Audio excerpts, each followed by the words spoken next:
شریعت کہتی ہے کہ جس ماحول میں صلح کرانے والے لوگ رہتے ہیں وہاں کوئی بات کبھی بڑا مسئلہ نہیں بنے گی. جس ماحول میں صلح کرانے کا جذبہ رکھنے والے لوگ ہوتے ہیں وہاں کوئی اختلاف بڑی شکل اختیار نہیں کرے گا. ہاں جہاں صلح کرانے والے نہیں ہوتے وہیں چھوٹے سے چھوٹا مسئلہ بھی بہت بڑا بنتا. بھائیو، جیسا ہم نے کہا یہ نیکی بہت کم ہے معاشرے میں، اور یہ نیکی کرنے والے انگلیوں پہ گنے جاتے ہیں. خوش نصیب ہوں گے آپ، بڑے سعادت مند ہوں گے آپ، اور اخروی فوز و فلاح کے بڑے حقدار ہوں گے آپ اگر آپ اپنی زندگی میں یہ کردار پیدا کر لو کہ میں اب جہاں تک میرا بس چلے دو لڑتے افراد کے درمیان صلح کراؤں گا، دو جھگڑتے بھائیوں کے درمیان صلح کراؤں گا، دو لڑتے میاں بیوی کے درمیان صلح کراؤں گا، دو لڑتے خاندانوں کو میں ملاؤں گا.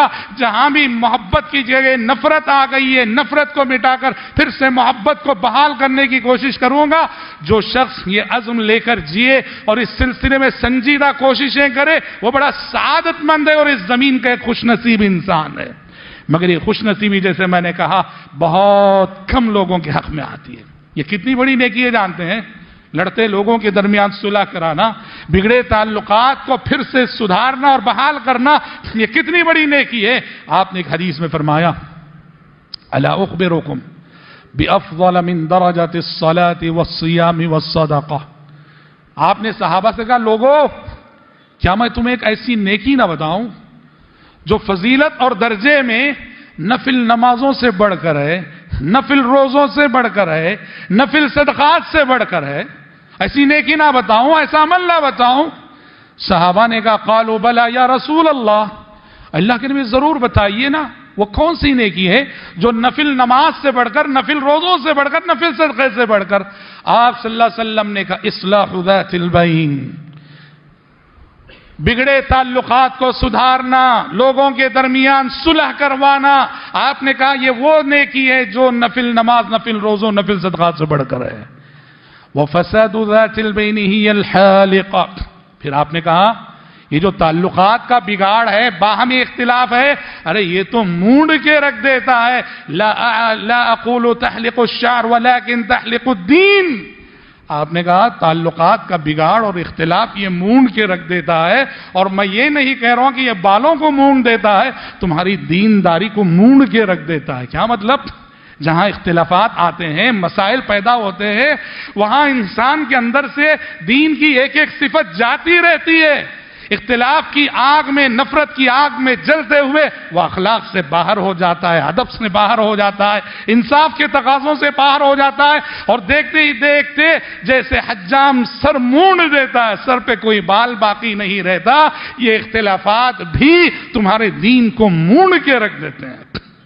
حدیث کا مطلب کیا ہو جانتے ہیں؟ ایک شخص نفل نماز پڑھتا ہے اور ایک شخص لڑتے لوگوں کے درمیان صلح کرا رہا ہے. کون افضل ہے؟ لڑتے لوگوں کے درمیان صلح کرانے والا افضل ہے. ایک شخص ہے نفل روزوں کا بڑا پابند ہے، اور ایک شخص ہے نفل روزے تو نہیں رکھتا ہے لیکن جہاں بھی اختلاف دیکھتا ہے کمپرومائز کروانے کی کوشش کرتا ہے. کون افضل ہے؟ وہ کمپرومائز کروانے والا افضل ہے. کتنی بڑی نیکی ہوئی ہے، کتنا بڑا درجہ ہوا یہ. ایک دوسری حدیث میں آپ نے فرمایا صلوات اللہ وسلام علیہ، آپ نے کہا ہر صبح انسان جب جاگتا ہے تو رب العزت نے اس پورے بدن میں سر سے پیر تک انسانی بدن میں 360 جوڑ رکھے ہیں.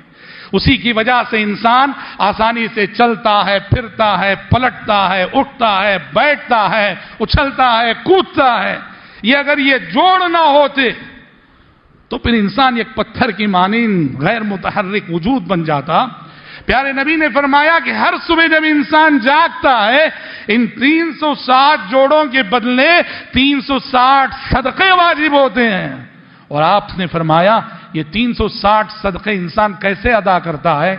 کہا تعدیل بین اثنین صدقہ، دو لڑتے ہوئے لوگوں کے درمیان صلح کراؤ گے تو ایک صدقہ ادا ہوگا.